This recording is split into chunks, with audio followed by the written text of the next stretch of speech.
Hey guys, so today we're going to talk about how to extend the life of your makeup brushes. I have a lot of makeup brushes and some of them I've had for a really long time, and I have learned by trial and error what to do and what not to do to extend the life of my brushes.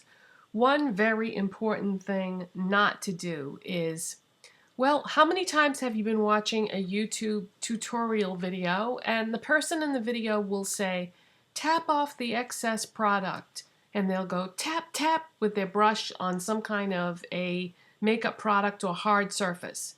Don't do that, because the way brushes are constructed is you have the bristles here, then you have the ferrule, which is what attaches to the brush handle.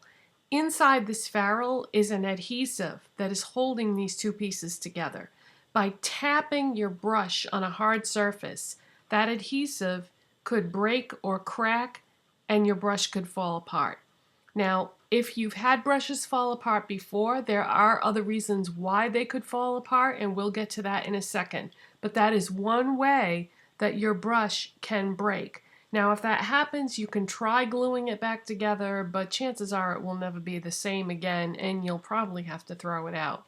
So don't tap off the excess product. I don't think that the people that are saying that in videos are aware of what can happen if you do that, or I don't know. I don't think anybody would give out any bad advice on purpose, but you can definitely damage your brush by tapping off excess product. So instead, just use, if you think it's going to be a problem and you've worked with this product before, just use less pressure.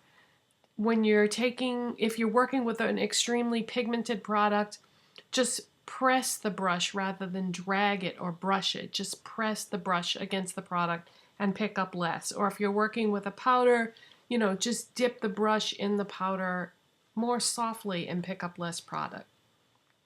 Okay, another thing that you can do to extend the life of your brush is when you wash your brushes, make sure that after you finish washing it, whatever process you use, that you squeeze out the excess water from the bristles. Because water is the enemy, folks. Water is another reason why your brush adhesive is going to break down over time and let go, and these two pieces will separate. So you want to keep as much water out of the brush as possible. So after you wash it, just squeeze out as much of the water as you can. The next thing that's really important to extend the life of your brush is do not let your brushes dry handle side down.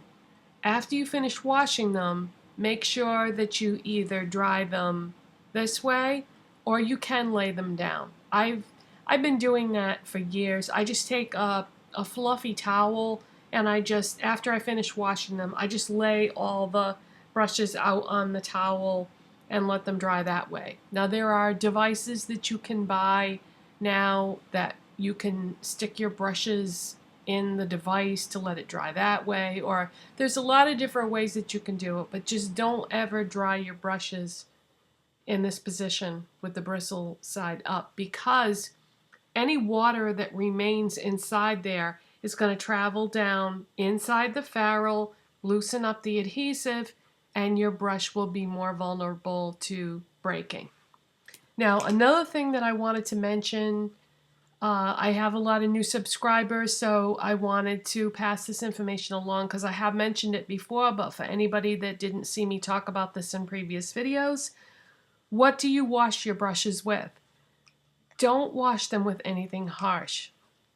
If you wash them, like if you do spot cleaning with a harsh type brush cleaner that has alcohol in it, that's okay once in a while, but I wouldn't recommend doing that all the time because it's going to make the bristles or brush hairs, whether they're natural or synthetic, it's going to make them more prone to breakage. So what you wash your brushes with has a lot to do with the condition of the bristles and how long they're going to last. I use Tone bar soap.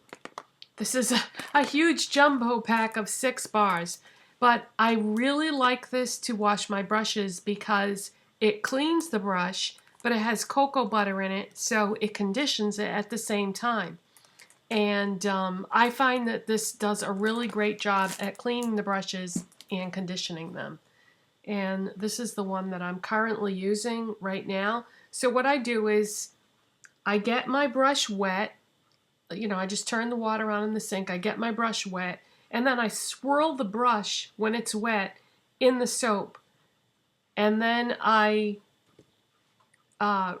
use my hand most of the time.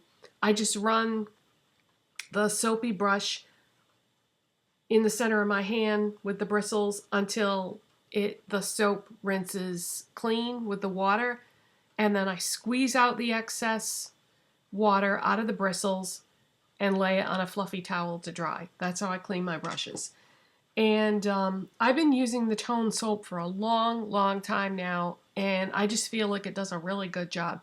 There are maybe 1 or 2 brushes in my whole collection that don't seem to like the Tone soap for some reason, and the brush hairs get like sticky, and I can't seem to rinse out the soap.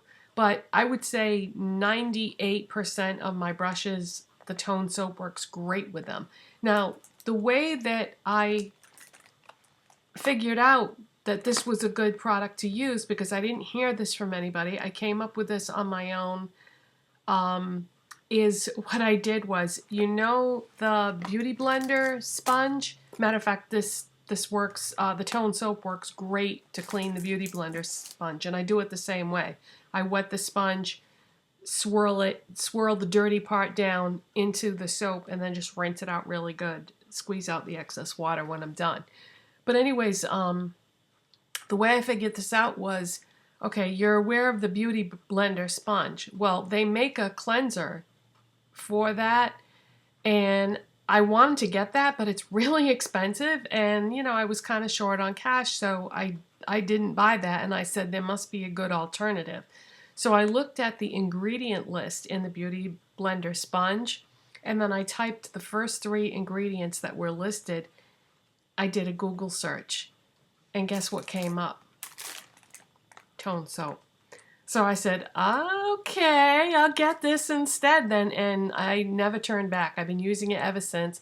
This is really inexpensive. You can buy it pretty much everywhere. I get mine at Walmart, sometimes just at the grocery store, but you can get like 6 bars for, oh my gosh, practically nothing. Off the top of my head, I don't know the exact price, but I think it's like 6 bars for $5 or something crazy like that. It's really inexpensive. So that's what I use to clean my brushes. And I love that it cleans them but conditions them at the same time, because there's a lot of choices out there for cleaning makeup brushes, and that just works really well for me, and the price is right.